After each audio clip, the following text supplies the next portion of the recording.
Hello children, today I am going to teach you Sanskrit, which is your new subject. We have learned lesson number 2, so let's continue our chapter. बच्चों हम लोगों ने वर्णमाला पढ़ी थी। संस्कृत में हम जैसे बेटा हिंदी में वर्णमाला होती है वैसे सेम टू सेम संस्कृत में भी वर्णमाला होती है। तो हम लोगों ने इसको पढ़ना सीखा था कैसे कैसे प्रोनाउंस करते हैं। जैसे हम लोगों ने पढ़े थे स्वर बेटा, तो आ से अश्वा लिखा था तो हम लोग पढ़ेंगे अश्वः। फिर आ से हमने पढ़ा था आम्रम, फिर ई से पढ़ा था हमने इक्षु, जहाँ बेटा विसर्ग लगता है उसको हम लोग प्रोनाउंस करते हैं। जैसे ईश एक वर्ड है, हिंदी में हम लोग कहते हैं ईश, अगर विसर्ग लगा दें तो उसको पढ़ेंगे हम लोग ईशा। तो ये हम लोगों ने पढ़ना सीख लिया था। आज हम लोग पढ़ना है बेटा, आज हम लोग को व्यंजन पढ़ना है। व्यंजन में कैसे विसर्ग लगा के पढ़ते हैं ये आप लोग ध्यान से सुनिए। जैसे का लिखा है, का से लिखेंगे हम लोग कलशः। कलश हो गया हिंदी वर्ड हो गया आपका, और संस्कृत में विसर्ग लगा देंगे तो हो जाएगा कलशः। फिर है खा, खा से क्या पढ़ेंगे, खा से हम लोग पढ़ेंगे खगः। फिर है ग, गा से क्या पढ़ेंगे हम लोग पढ़ेंगे गणेशः, क्योंकि इसमें बेटा विसर्ग लगा हुआ तो उसको हम लोग प्रोनाउंस करते हैं, तो उसको हम लोग पढ़ेंगे गणेशः। ऐसे बेटा बहुत सारे वर्ड हैं, आप पर ध्यान से पढ़िएगा, ध्यान सुनिएगा तभी समझ में आएगा। जैसे चा से चटका सिंपल होगा, स्त्रीलिंग में बेटा कोई विसर्ग नहीं लगता है, तो चा से चटका पढ़ेंगे आप लोग। छा से छत्रम पढ़ लेंगे, जा से जननी पढ़ेंगे, सिंपल है। झा से झलकम सिंपल है। अब देखिए टा से कुल्हाड़ी, तो क्या पढ़ेंगे, टा से टंगहा, विसर्ग लगा हुआ है इसमें। ठा से पढ़ेंगे ठठ खा। डमरू, डा से डमरूहु।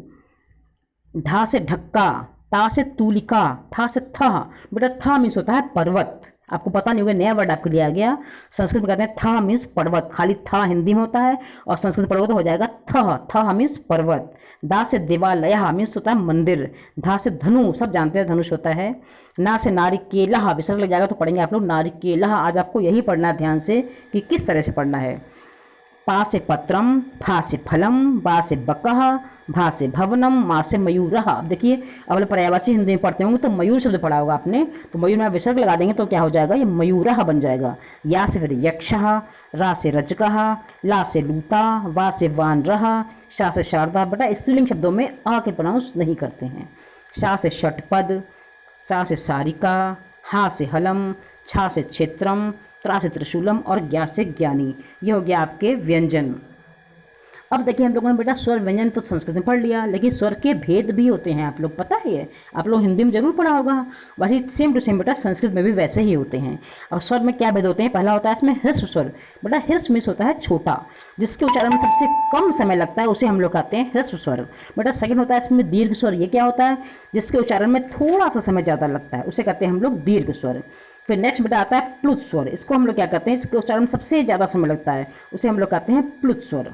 अब बेटा एक होता है आप लोग का वर्ण विच्छेद। ये आप लोग हिंदी में सोचता पढ़ा हो, फिर सेम टू सेम वैसे ही संस्कृत में भी बेटा होता है। तो उस वर्ण विच्छेद क्या होता है, क्योंकि बेटा हर स्वर में हर व्यंजन में एक स्वर छुपा होता है ज़रूर, ये आपको पता होना चाहिए। अब जैसे देव वर्ड है, देव है एक वर्ड, तो दा में एक ही मात्रा लगी है। अगर आप खाली दा लिखेंगे तो आपको बेटा उसमें हलंत लगाना पड़ेगा, क्योंकि इसमें एक ही मात्रा भी नहीं दिख रही है, तो ये आपका हाफ हो जाएगा, यानी आधा हो जाएगा।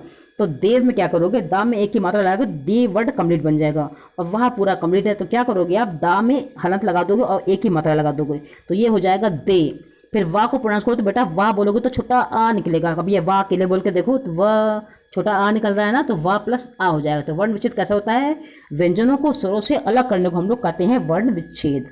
जैसे दा प्लस ए और वाह प्लस आ, ये हो गया आपका देव, ये पूरा बन गया देव। ये आपका हो गया बेटा वर्ण विच्छेद। जैसे सेकेंड वर्ड है इसमें लता, पहले ला वर्ण उठाइए, तो ला में क्या सिर्फ आ लगा हुआ है, तो ला में हलंत लगा दोगे आप, ला प्लस आ बन जाएगा, ये हो जाएगा पूरा ला। फिर बड़ा आ है ता में, तो ता प्लस बड़ा आ कर दो तो ये लता हो जाएगा। क्या हो जाएगा, ये भी वर्ण विच्छेद हो गया आपका। तो इससे बेटा हर वर्ड के वर्ण विच्छेद अलग अलग हो जाते हैं। किस तरह से करना है, आप हर व्यंजन में स्वर को अलग कर दोगे और जो व्यंजन लिखोगे उसके नीचे हलंत लगा दोगे, तो यह हर वर्ड बेटा आप लोग आराम से कर सकते हो। जैसे एक वर्ड है साधु, अब पहले साधु में आप सा उठाइए, तो सा में चूंकि आ की मात्रा लगी है तो सा प्लस बड़ा आ कर दोगे तो ये बन जाएगा आपका सा। और धू में धा में छोटा हुआ है तो धा प्लस छोटा हु तो जाएगा साधु, तो ये क्या हो जाएगा आपका, ये आपका हो जाएगा वर्ण विच्छेद। तो आपने क्या पढ़ा आज, आप लोगों ने पढ़ा था स्वर पढ़ लिए, व्यंजन पढ़ लिए, किस तरह से प्रोनाउंस करना है वो भी पढ़ लिया, स्वर के भेद भी पढ़ लिए हैं, आप लोगों ने वर्ण विच्छेद भी पढ़ दिया। तो this chapter is completed. We will meet again with new chapter. Till then bye bye. और हाँ बेटा एक बात और, अगर आपने मेरे चैनल को सब्सक्राइब नहीं किया हो तो आप चैनल को लाइक और सब्सक्राइब जरूर कीजिए। तब तक लिए बाय बाय।